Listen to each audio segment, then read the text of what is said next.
Subire ndabashimire ndabakengurukire kubona mwitavye kino kiyago. Ni kiyago kije habaye ikintu kidasanzwe kijanye n'ibintu vy'isha ry'amasoko, aho usanga amasoko n'ibindi bintu bitari bike vyononekara mwa kino gihugu ukamengo n'ibintu bisanzwe. Mugabo nagira mbanze nibutse yuko hari ibintu bimaze igihe biriko biraba abarundi badashitahura, n'abarundi bake cyane bariko baratahura mu vy'ukuri ibintu biriko biraba mu bintu bijanye n'isha ry'ibintu. Namwe bw'abamenyesha amakuru mukurikiranira hafi ndi si ijana kwijana ko atavye mutahura. Mugabo reka mpere ku vyavuba twese twabonye twakurikiye kugira mubone ibi bintu ingene bigoye. Kuyu wa 21 ukwezi kwa gatandatu, no kuvuga ejo hahise, nko mu masaha y'indwi y'ijoro, jewe numvise abantu bampamagara bambwira ati tagenda mu saba batabare isoko ya Jabe, aho bita ku mbaho bacuruza imbaho n'ibiti ariko harasha. Narashoboye guhamagara abo shoboye guhamagara, mugabo bukeye naragiye ndahasanga abo muri protection civile, abajeje igipolisi muri commune Mukaza n'abandi. Ndabaza nti none ko mbona n'ubu muri rukiri kuraka habaye iki? Ngo buryo umuriro ngo vyase kuzima, ngo ico twakoze twakuye ibintu turanakinga ntagira abantu baza kwiba, utumuriro ngani utuza kuyiheza gusa utihejeje n'ibikunda. Ivyo rero urumva ni vyabaye hirya ejo ku munsi w'Imana. Hanyuma mwibuke irindi sanganya nk'iryo rihereka kuba aha aho bita muri Kambazi, navyo ni vyabaye uko. Mwarumvise ko bambuzwe imvugo nyinshi, bamwe ngo n'amatara, abandi ngo niba, abandi ngo nibe, mwese mwaravyumvise navyo ntaho bigarukana. Naho ni mwaruzi ko byagumye bitubavuze iti ibi bintu rero ntabujya nawe bijamwo birituritse makavyo ne vyihejeje. Mwarabibonye ko ariko vyagenze, mugabo abantu bari baremye kubera bumvise baronse ya message yumvikana. Ivyo murazi amadega y'ibintu vyononekaye, ibintu n'abantu vyanonekaye. No ngaha kwijabe baratubwiye yuko hari umuntu w'umuzamu yari ahari, baramurondeye kugera isaha 7 ntibari bwamutora, bagumye bibaza ko yahiriyeyo indani. Ivyo bintu rero ni ibintu vyabaye vyamaze kubimenyera. Mwibuke ivyabaye ngaha ku isoko y'imbaho nyene n'ibintu bakora aha bita ngo kuko abasazi hagati ya Mutangano na Mutangaside. Irya soko mwarabonye ingene vyagenze. Ico ni kinuze ca kabiri. Na hantu ha gatatu hahiye. Ahantu ha kane ahubwo ndabonye n'umujura twahahuriye, uje mujura twarahuriye wa BBC.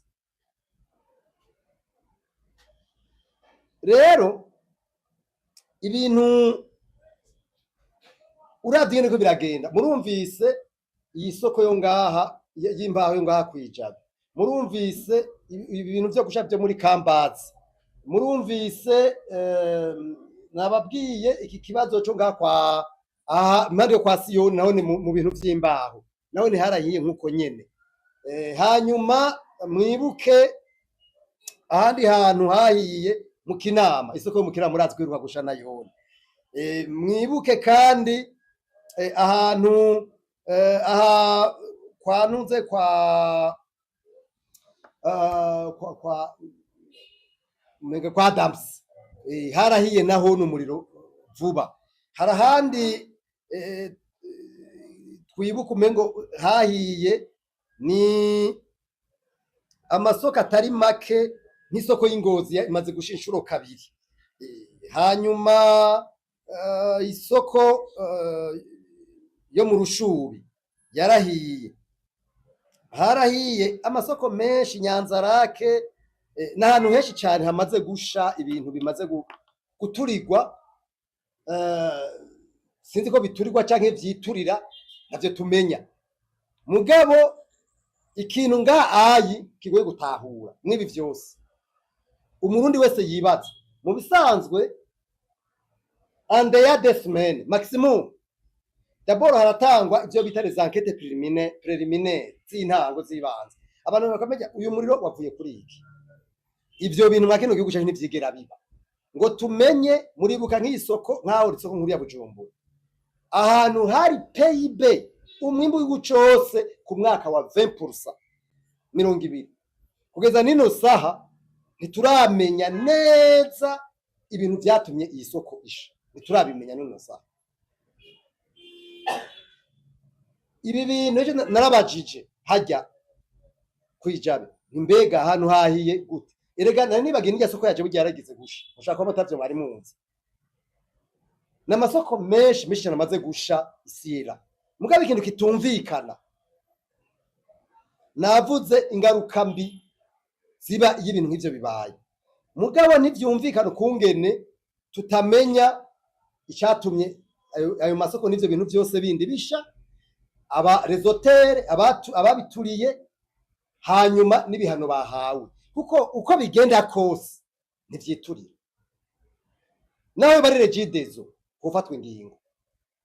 Mugabo ivyo oya ntaho ava avyemera.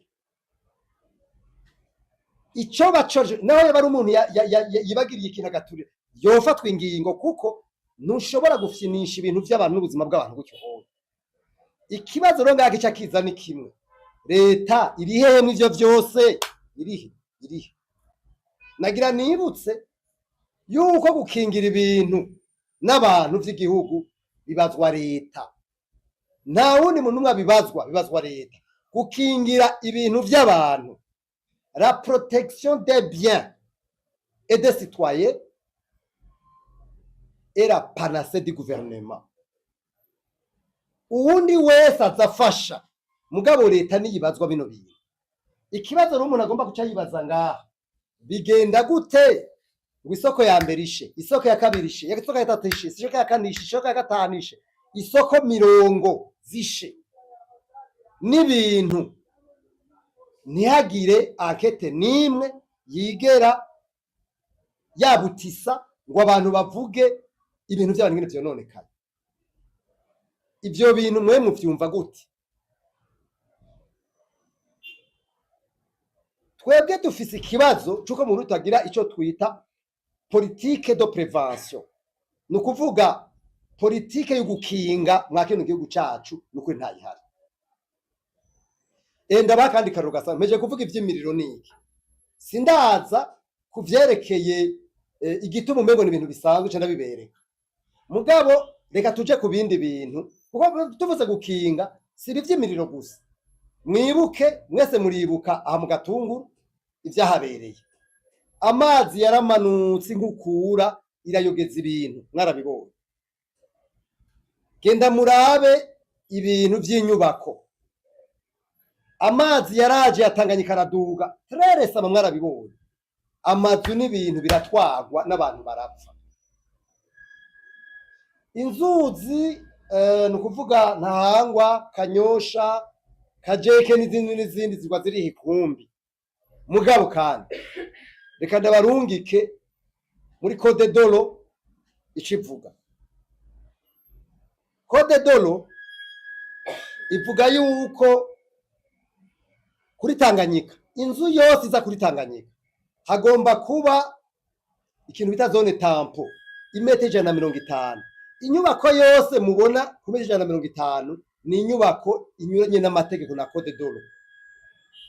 Genda murabe inzu inyubako zose ziri ku nzuzi, uruzi rwa Ntahangwa, murabona ngaha Mutanga Noro, Mutanga Side, Jabe, kumanuka gushika kuri Tanganyika. genda ngaha ayi kuruzwa Kanyosha, Kinindo n'izindi hose musanga hari inyubako. Pourtant itegeko rivuga yuko kizira gushiraho inzu ku metero 25 mu misozi aho. Urumva ivyo biruko Ibujumbura, Ingozi, Gitega, hano hose hari bisagara, zagomba izo metero zagomba kubahirizwa.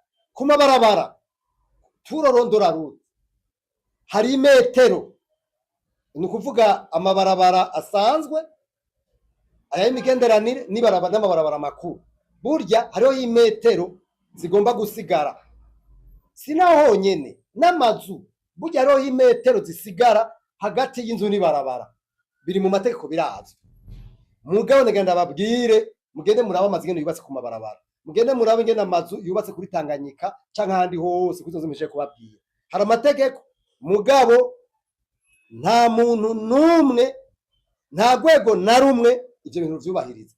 Jewe naragiye kuraba uyu muntu bari wagushiraho ajejwe ivy'inyubako, ndamubwira ko maze kwandika makete menshi cyane.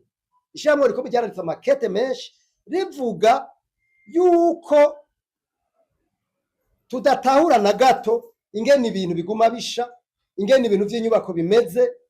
Aho narimvuye kuri Tanganyika kuraba amazu bariko barubaka kereke part, bariko baduza n'ubaguma baduza, ukibaza none abantu baje kubahiriza amategeko bigenda gute ngo